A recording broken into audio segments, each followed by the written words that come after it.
The recent advancements in navigation precision and the rising air traffic volume have increased the frequency of wake turbulence encounters in the en route environment.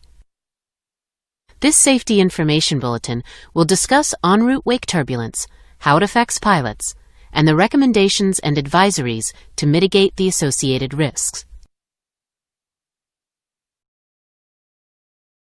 Wake turbulence is generated anytime an aircraft is producing lift and can therefore occur during any phase of flight. In fixed-wing aircraft, the differential pressure that creates lift also produces counter-rotating vortices that flow off the aircraft's wingtips. These dual vortices are what cause wake turbulence.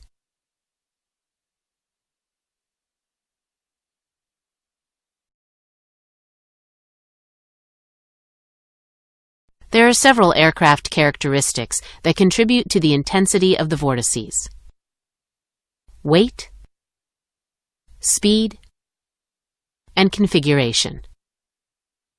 The intensity created is strongest in a heavy, slow, and clean configuration aircraft.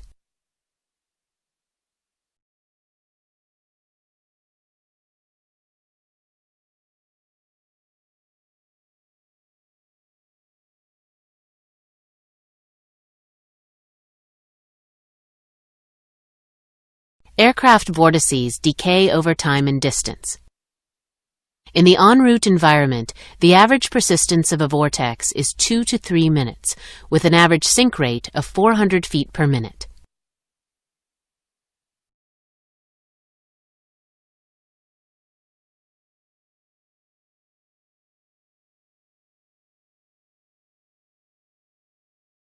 The basic effects of wake turbulence on a following aircraft are: induced roll,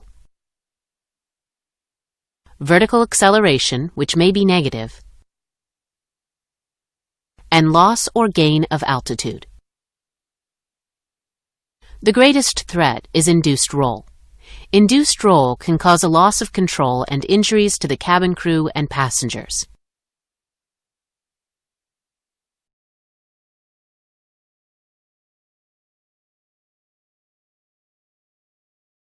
In the en route environment, aircraft operate at high speeds and have a standard 1,000 feet vertical separation in RVSM airspace. Taking these operating parameters into account, wake turbulence can be encountered within a 25 nautical mile range behind the generating aircraft. The most significant encounters are reported within a range of 15 nautical miles. The awareness of surroundings and risk factors are of great importance, as most encounters are reported as sudden and unexpected. There are no en route separation minima pertaining to horizontal wake turbulence in the PANS ATM. In the en route environment, 3 major factors increase the probability of wake turbulence. In the case that crossing traffic is climbing or descending in proximity, the wake generated may cross the follower's trajectory. In the tropopause, wake vortices decay slower, increasing the risk of encountering severe wake turbulence.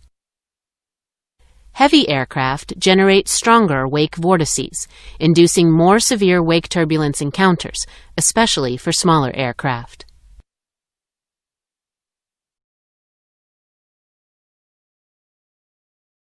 This section displays the typical hazardous trajectory crossing configurations.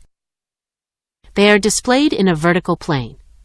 Note that the respective flight path may also be crossing on the horizontal plane. When crossing horizontally, the lower the crossing angle, the higher the wake turbulence effect. The variability in the generator aircraft's rate of climb or descent makes it difficult to predict where the vortex is located.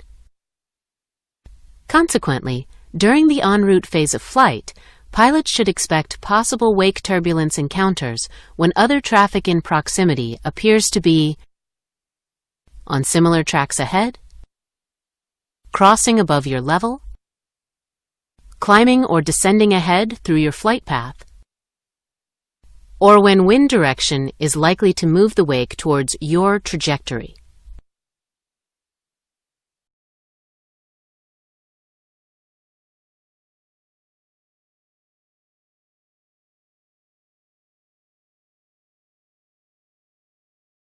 As precautionary measures, operators and pilots should be aware of the following. The passenger address should include an invitation to keep seatbelts fastened even when the seatbelt sign is off, unless moving around the cabin. This reduces the risk of passenger injury in a turbulence encounter en route. For aircraft in the heavy wake turbulence category, the word heavy should be included immediately after the aircraft call sign.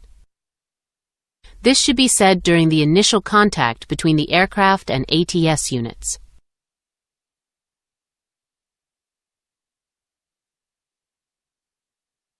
When available, condensation trails should be used to identify the position of wakes and estimate if the flight path intersects them. Pay additional attention when flying below the tropopause, as the probability of a wake turbulence encounter increases. The tropopause altitude varies between seasons and latitudes and can be found on meteorological charts. Upwind lateral offset should be used if the risk of a wake turbulence encounter is suspected, when allowed by airspace regulations, and via specific ATC approval. A change of flight level to cross above heavy or super traffic should be considered when feasible and authorized by ATC.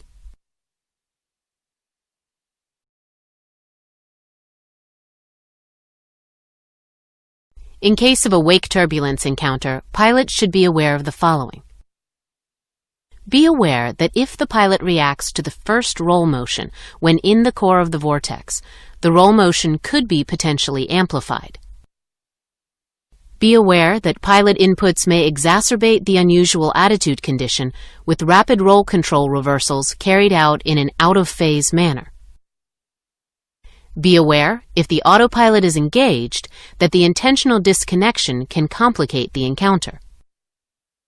The autopilot in most cases will facilitate the recovery. Try to avoid large rudder deflections that may exceed structural limitations. Although modern aircraft are protected by fly-by-wire systems, typically the use of the rudder neither reduces the severity of the encounter nor improves the recovery. Use the specific guidance in the AOM for the specific type or fleet, if available.